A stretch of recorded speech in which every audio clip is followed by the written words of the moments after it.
I get to have the pleasure here with the chief this morning as well of kicking off this event. And for those of you that are in the room, I'm glad that I'm here. There are folks watching online that I'm thrilled about, and I also understand that perhaps there'll be some recording, so folks will see this down the road too at another time. But I'm glad that I get to be here to kick this thing off as we talk about mental health, behavioral health. And I can tell you in the course of my professional career, both medical and in the Air Force, our approach to that has changed dramatically and, in my opinion, for the better. We continue to work with the concept of people being hesitant to talk about their mental health. And I'm a cardiologist, and so no one thinks twice if you feel a palpitation in your chest that, hey, I got to go find somebody that knows something about this because my body is not behaving the way I'm used to it behaving. But over the last few decades, we've had this hesitancy about when your mental health is not as good as it could be. And so I'm thrilled that we have this event, that you're all here, that they're here to share, and I don't want to rob from their time in terms of sharing what's going on. But I'm a fully transparent person. And so I can absolutely tell you I have had mental health care. Yeah, I came from a dysfunctional family, and you don't know that when you're in it. You know, you grow up and things are like, well, this is the way it is. But I entered my married life with absolutely no capability to be the kind of husband I wanted to be because of the baggage I was carrying as a result of events that were happening and happened in my family. And so I found myself at constant odds with my wife, and that's saying it politely. And we went through all the marriage counseling you can go through until my bride finally figured out, you know, this is not so much an us thing, this is kind of a you thing. And I had to say, yeah, you know what, you're right, and I need to go get help. And I ultimately hooked up with a psychologist who did neurocognitive behavioral therapy. And he helped unpack all of that baggage I was carrying around inside of myself that was keeping me from being the person that I wanted to be. And after several therapies over a span of months, I finally got to a place that I could understand who I was, why I was behaving the way I was behaving, all the stuff that was dragging me down, and I could begin to rebuild myself into the person that I wanted to be. And I'm grateful for that because I've now been married 36 years this past May 14th. And I don't know that that would have been possible. So I'm glad we're talking about it. I'm glad you're comfortable to share. It's important, and we are under a lot of duress right now across the entire enterprise in people's personal and professional lives. There is stress abounding everywhere. We have suffered loss recently, not only in the panhandle of Florida, the tragic loss of Airman Fortson, but also loss in our own family, and that causes people to have to deal with things. So I'm glad you're all here in person. I'm glad you're here over the internet, and I look forward to the folks that will be able to see this in subsequent days. And I hope that it prompts you, if you're on the edge and not sure how to approach what is happening in your life, that it prompts you to be in a place to be comfortable. To go get the kind of help that's available to you so you can be the person that you want to be and learn how to deal with the circumstances that are around you. There are many times in life that there is no way around the circumstance, under it, over it, simply through it. And when you have to go through it, you need people who can help you go through it. So I'm glad for that. And I'm going to hang around here as long as I can. With the chief. I have some other meetings that I do have to attend to, but we'll stay as long as we can to hear all the great stuff that you have to share. Fair enough? Right on. All right, over to you.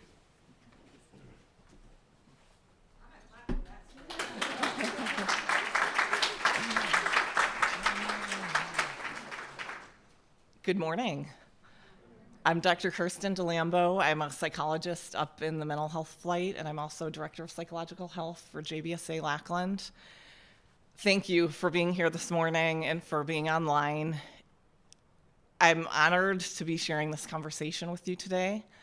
Thank you, General Harrell, for your remarks on this important topic and for holding this event today. Today's conversation is intended to be inspiring and full of hope. However, we are going to be digging into some deep subject matter. And for that reason, we have several agencies here to support you on the spot. So in the back, we have representatives from mental health, MFLAC, Chaplain, PCBH, and we're all here for you today to answer any questions you may have and beyond. And all of these places of support are right here at Wilford Hall. I also want to tell you about an app, if you haven't heard of it already. It's called JBSA Connect, and this app has all sorts of links to all of the helping resources I just mentioned. There's also links for legal, financial, the Child Development Center, the SARC, IG, and so if you need resources beyond what we can provide here, I'd encourage you to check out the app. There's also announcements about upcoming events for you and your family. So check that out if you haven't already done so. And I've got about 10 minutes before I turn things over to our keynote. And I'm going to be giving you some well-being strategies for self-help as well as taking care of each other. So we've all heard about looking out for different signs of distress, and we've all learned about certain risk factors. So as a reminder, certain things that could put someone at greater risk for suicide are relationship problems, being under investigation, or financial problems. And please, look out, check in with people often, even if they seem fine. Make sure that you check in, support, and follow up. However, that doesn't exactly tell the full story. Mental health challenges can happen to anyone, and it might be the people we least expect. Mental health problems do not discriminate.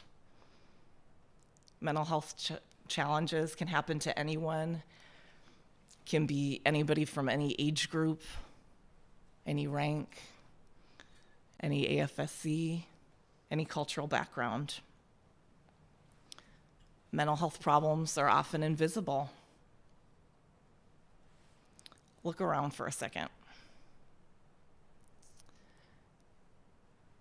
Either you or someone who's sitting in the same row as you might be thinking, I'm a burden. I'm worthless. I don't belong.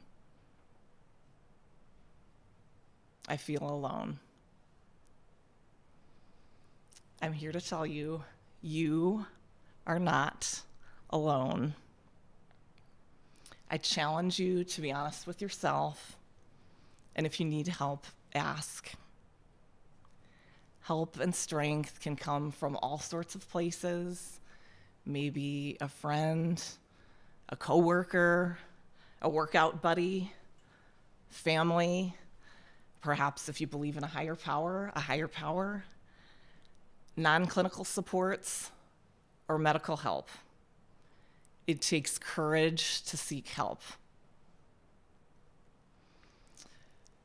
So, how else do we help each other? There's a theory from Thomas Joyner. Dr. Joyner is a suicidologist. So he spent his life work studying why people die by suicide. And what he's found is that 3 things all have to be present all at once.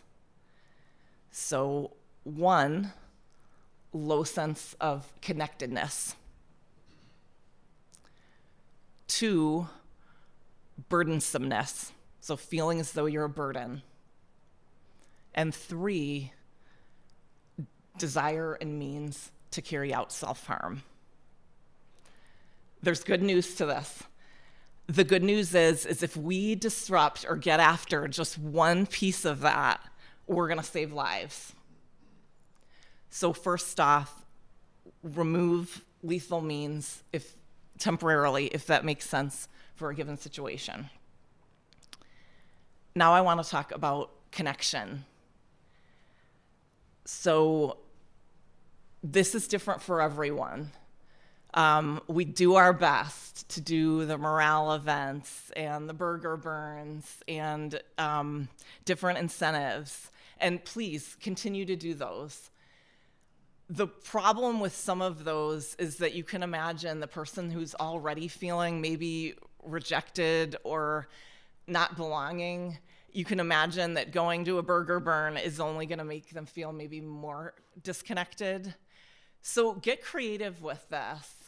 Having one conversation about asking someone about their kids or their pets or their favorite sports team or something that they were looking forward to or something that they were worried about, and then following up. I kid you not, one question and showing that you care absolutely can save lives. Now let's talk about burdensomeness. So what's the opposite of that? It's feeling valued. So I challenge you to verbalize your appreciations for one another and be specific, authentic, and genuine. So, hey, Airman Snuffy, it means so much to me that you helped me with this project. You did an amazing job. You have a lot to offer. Those words go beyond kindness. It gives them a specific purpose and reason and a reminder for the value that we all hold. So you may be thinking, does connection and showing appreciation really save lives? Yes. When people are included and valued, that gets way ahead of some problems of distress before they even start. If we're connected to one another and we fight for one another, we can support each other with the day-to-day struggles, with the day-to-day celebrations, and you never know, even the life-threatening struggles. We are in this together. And without further delay, I want to introduce one of my wingmen, Master Sergeant Hockenbarger.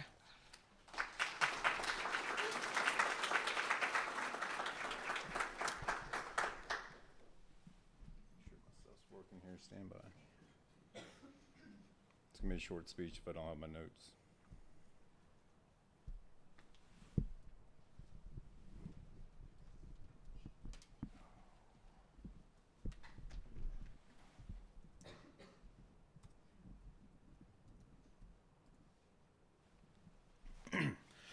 All right, I'm gonna try not to pass out, so here we go.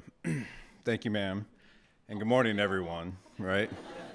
I am in a hospital full of medics, so that's great. Before I get started, 405. I know someone's begging to ask how much I can bench press. It's 405. So I just want to get that out there and be done with it. Someone's thinking it, right? But I also want to state that this is my story. And this is not intended in any way to trigger anyone because suicide can be a very sensitive topic. That being said, I come to you today as a father, a husband, a brother, an uncle, and a son. I come to you as an airman, a medic, and a senior NCO, and a wingman. But I was almost none of those. I was almost another number. I come to you all today because enough is enough, and we need to end the negative stigma of seeking help. Before we jump into all that, though, I want to give you a little background about who I am and where I come from. I come from a small town in Kansas, and for all intents and purposes, it may as well have been Smallville. We had mud roads, windmills, hay bales, and pickup trucks, and I was about as far from the town normal as you could get. While everyone else gassed up their F-150s and their Silverados, I was trying to figure out how to get as much bass out of my subwoofers as possible before they rattled the fin off the bumper of my Honda Accord. I had a good childhood, not hard or terrible, but also not the easiest by any means. I was raised by a Marine for a father, and everybody knew you followed his rules in his house. My mother was just the right mixture of love and compassion because she was a preschool teacher. Imagine that dynamic. I had one sibling, an older brother, that I looked up to more than anything. He was a genius, a track star, and as the kids nowadays would tell you, he had exceptional riz. You might say he was like a really smart, red-headed Brad Pitt. However, I was different. I was the black sheep, if you will, and everywhere I went, I found a way to not fit the mold. When my brother joined the Air Force, I swore I would never join the military, and we can all see how that turned out. I found myself going to college for a bit, and then shortly after, I also found my way out of college with a mountain of debt and no amount of overtime. Working at the sausage factory was going to pay it off. And yes, you heard that right. I worked at a sausage factory. My brother finally convinced me to join the Air Force one night, sitting by a fire pit. It was pretty simple, really, because as I sat there in the backyard of his home, staring at his brand new sports car, he explained that the Air Force pays your rent and they even give you food, or they give you money for food as well. The best part was you didn't come home smelling like hot dogs every day. For a stubborn, half-homeless, 20-something young man who was couch surfing, it was a pretty easy sell. I joined Open General to get my foot in the door, and I made my way through basic. Somewhere along the way, I was shown a video and was sold on TACP school in Florida. Again, a pretty easy sell for a kid who had never seen the ocean. Life got even better because I finally found my own brand of Riz, and I met and married a beautiful Florida girl. We even had a baby on the way, and I know you're doing the math on timelines, and yes, I met and married my wife within 2 months. Like I said, I'm different, and luckily I found a woman who was my level of different. And by the way, the best part, all that rent and food my brother told me about, it was real. After failing a few weeks short of TACP and going by the wayside with an injury, I cross-trained to become a medic. I was finally at my first duty station in Germany. 8 months into my first assignment, though, life was about to change forever. The commander and his entourage were coming down the hallway of my section first thing in the morning. And back in those days, when the commander came down your hallway, it was either really good or really bad. The commander was going to start a new chapter in my life. He pulled me into an office, and he told me my brother had been killed that morning.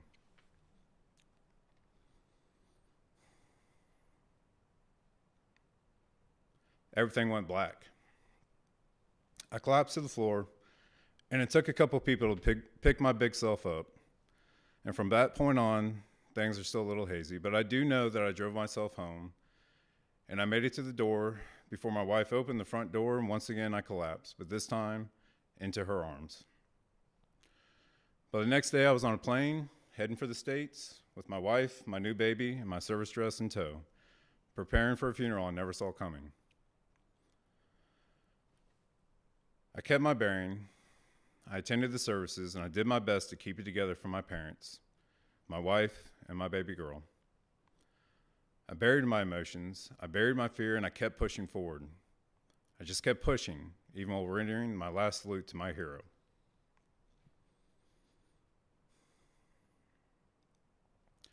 We returned back to Germany 30 days later, where I found I would be working night shift for the next 3 months. I was handed a schedule, and that was that. I kept pushing. After all, I was it. I was the only child now, and I had a child of my own to take care of in a foreign country. And my only Air Force guidebook, my mentor, my big brother, was 6 foot down in National Cemetery. But I kept pushing. After a couple of weeks, I started blaming myself. I started doubting why I was still here and why he was gone.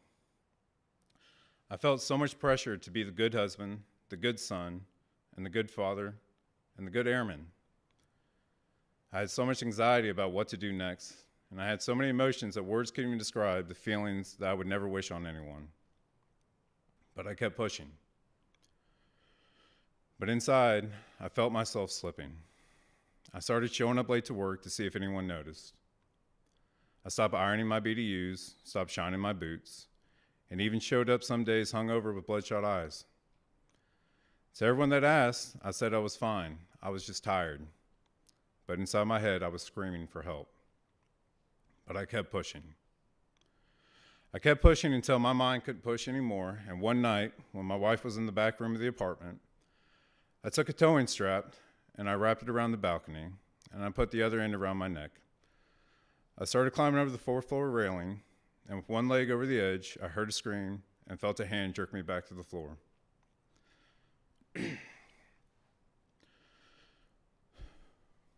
My wife had run out and pulled me back. She held me with our baby girl in her arms, and I broke down. I sobbed, and I let it out. She held me together, and she picked me back up. She was my wingman. After that day, I never attempted again, but I made a mistake that I'm here today to rectify, because I just kept pushing. I was picked up for deployment, and I was told that there was no one else I could go. Even my parents begged me to look into the sole surviving child clause. I was told I had to go, so I went. And again, I kept pushing. The strain on my parents' mental health was severe.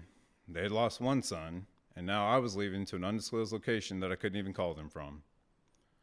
To top things off, my wife was pregnant now with our second child and still in a foreign country with no family. I came home, and we got picked up for a PCS to another overseas location where I would be working ambulance services. And this is where I would start the next chapter of my resiliency. I was responding to members having similar mental health crises that I experienced, but now I saw it from a different lens. It was there that I learned I wasn't alone. I learned that others were experiencing similar feelings. So then why was everyone pushing forward? One of the attempts I responded to was a very high-ranked officer. As it turns out, he had been leaving breadcrumbs behind similar to mine before my attempt. We saved him, but that experience changed my mindset. I remember thinking to myself, if I keep pushing, how long before I break again? My next PCS would lead me to what I believe is my calling. It would lead me down the path of resiliency. I started learning techniques about looking for the good, celebrating small wins, and mindfulness in the moment. As a senior NCO, I finally became a master resiliency trainer, and I furthered my resiliency resume. I taught multiple courses and even added my own spin on topics in the hope to help others. In a way, it was cathartic. I was helping others and helping myself at the same time through the lessons I was learning and teaching. The Japanese believe in this, and they call it ikigai, or finding your purpose in life. I found that my ikigai is to help others, and every day I now strive to help in any way I can. I'm not perfect, and perfection is not my goal. But if I can help just one person, then I am truly living my life's purpose. However, it was also during this time that I had reached another breaking point in what would be another chapter in my life. This time, I responded to a completed suicide of a 19-year-old airman. As I looked at that airman sitting there lifeless, I just couldn't mentally accept it. This airman was barely older than my own child, and not much younger than me when I made my attempt. This was the point of no return for me. That was it. That is when I decided enough is enough. This time, I didn't keep pushing forward. I took a knee, and I reached out for help. I stand here today because the stigma has got to stop, and I believe that it will stop. I'm here today to tell those of you that need to hear this message, you are not alone. I've been there. I know that feeling of struggling inside your own mind and thinking that no one cares, that no one even notices. I know the feeling of waking up every day only dreading the show that you have to put on so you don't get asked too many questions. The Stoic Seneca stated that we suffer more in imagination than reality. And as someone who gets lost in their own heads and constantly wonders if they're good enough, I promise you this statement is true. So no matter what you were thinking or what you've heard, I'm here to tell you the truth. You are worth it. You do matter. and the world is better with you in it. I've heard a lot of questions about mental health and suicide, and I didn't come here today to tell you I have the answer, because I don't. That's the beautiful thing about being human. Everyone's different. We all have different reasons and different answers. But what I can tell you is that when I was on the balcony with a strap around my neck and stepping over the edge, none of that mattered. I just wanted it to end. But thankfully, I got a second chance and a new goal in life. For me, I had my wife, I had my parents, I found resiliency training, and I used it to build a network of wingmen over the years and across the globe.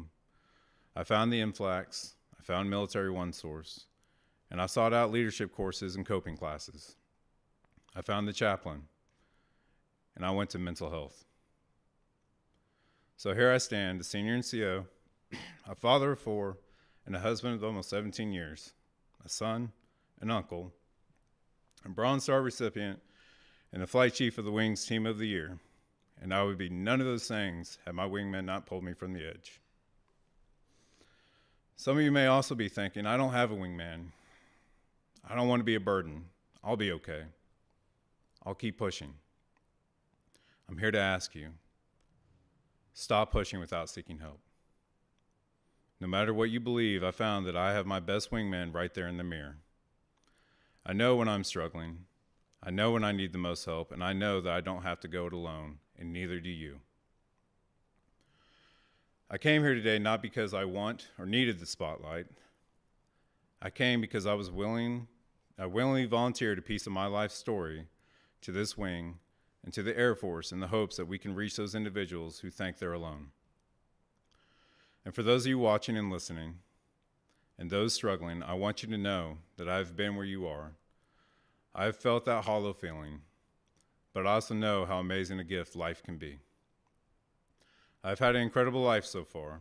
It hasn't been easy, not by any means. No, not easy at all. But I've also had some amazing adventures. I've met amazing people all around the world, and I've become so much better for it. I mean, I even got a chance to coin Dwayne "The Rock" Johnson. I had the privilege of hearing a few chiefs the other day talk about the importance of letting airmen know it's okay to not be okay, and that they can take a knee in order to take care of themselves. And as you heard the general, he's even showcased his dedication to building up our airmen. As an Air Force and as a nation, we are on the cusp of making the negative stigma disappear. We are right there. And now I need you to help me with the final push. So I'll leave you with this final thought, and just one way I've looked for the good in my life. You see, I found inspiration in all these years, and I found it in numbers. I looked it up, and as it turns out, it's called numerology. And I really hope I said that right. For reasons you're about to hear, you would think that I would avoid the number 2. However, I've decided to challenge the negative and look for the good. I'll explain, and hopefully I don't derail this whole thing. If you've been paying attention, you know that I'm the second son. Another fun fact is that I proposed to my wife on the 2nd of August, and we were married on the 22nd. We moved fast. I told you before, we're different, and when you know, you know. When it comes to the negative, however, my brother was born on November 2nd. He was killed on October 2nd, just 2 days after my 22nd birthday around 2 a.m. You may have also heard that the estimated number of veterans losing their lives to suicide every day is 22. I've noticed the numbers 2 and 22 follow me in my life, or perhaps I follow them. But instead of avoiding them, I now embrace them. What you all also don't know is that this was even originally supposed to be on the 15th of May. And last time I checked, it got moved to today, the 22nd of May. So I have a proposition for everyone listening and watching, everyone in the room. I say we change the narrative. Now, I'm not a math whiz by any means, but I did use ChatGPT last night. And it turns out there's a Wayne's World meme about this as well. If just one person leaves here today and they tell 2 wingmen that no matter what, they will always be there when they call for help, and the next day those 2 airmen tell 2 more wingmen, and so on,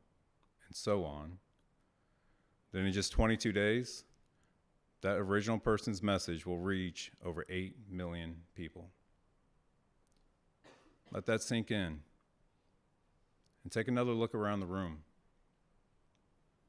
Imagine the impact that we can all make together. Ladies and gentlemen, I now know what it means to be a wingman, and more importantly, I know what it means to have wingman. And I promise that no matter what, I will be there for you. Thank you, General Harrell, Colonel DeLambo, Chaplain Davidson, for supporting my story. Now let's change the world. Thank you.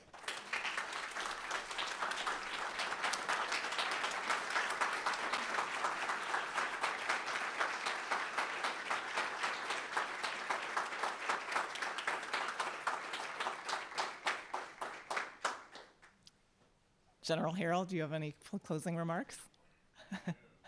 Okay. Thank you for coming today.